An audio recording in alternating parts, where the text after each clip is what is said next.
देखिए, राष्ट्रीय स्वयंसेवक संघ एक सांस्कृतिक संगठन है। समाज में कुरीतियों को मिटाने का काम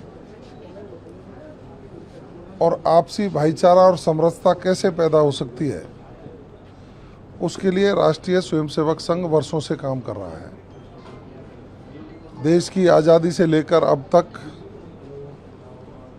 विभिन्न प्रकल्प चलाकर उन्होंने सामाजिक विकास के लिए लगातार काम किया है और ऐसे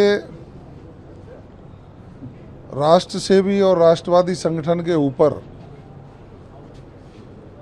कुत्सित मानसिकता के आधार पर झूठे आरोप लगाना, मैं समझ सकता हूं वो निंदनीय है। मैं कड़े शब्दों में भर्त्सना भी करता हूं और कांग्रेस के लोगों की बुद्धि पर मुझे दया भी आती है कि आखिर ये लोग मंदबुद्धि लोगों की तरह बात करते हैं। जिस संगठन ने इस देश को बहुत कुछ दिया हो, उसके खिलाफ अनर्गल टिप्पणी चाहे माननीय अशोक गहलोत जी हों, चाहे माननीय डोटासरा जी हों, हमेशा करते हैं।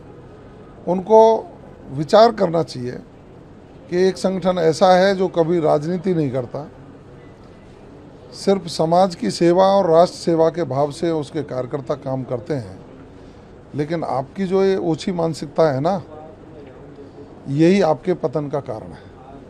तो मंत्री जी बोले, करोड़लाल मीणा को लेकर भी बोले, दिलावर जी को लेकर बोले, अब उनको कुछ नहीं पता शिक्षा के बारे में, कृषि के बारे में। किसी भी पद पर कोई व्यक्ति जो बैठा है, उसको उस पद की गरिमा और संसदीय भाषा का उपयोग हमेशा करना चाहिए।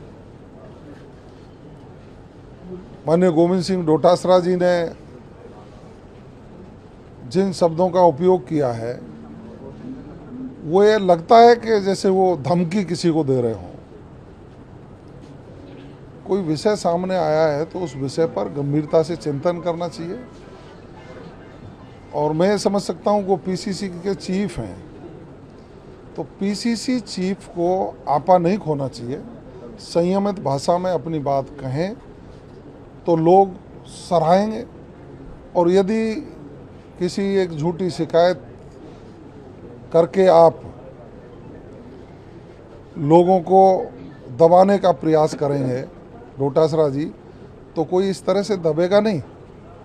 आप कितनी भी झूठी शिकायत करिए, लेकिन आपके खुद के राज में आपने जिस तरह का काम किया वो सब जग जाहिर है।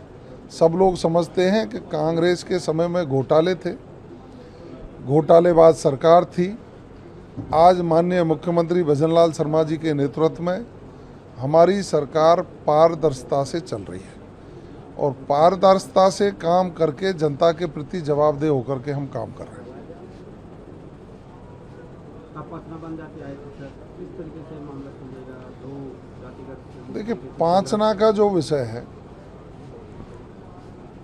वो निश्चित रूप से सरकार के संज्ञान में आया। माननीय मुख्यमंत्री जी ने संवेदनशीलता दिखाई और अधिकारी स्तर पर और जनप्रतिनिधि स्तर पर निर्देश जारी किए कि समस्या का समाधान करना है। जब हम उसके डेप्थ में जाते हैं तो पांचना बांध फ्लड कंट्रोल डैम है। 1972 में एक भयंकर बाढ़ आई, गंभीर नदी के आसपास के लोग तबाह हुए, जमीनें उबड़ खाबड़ हुई।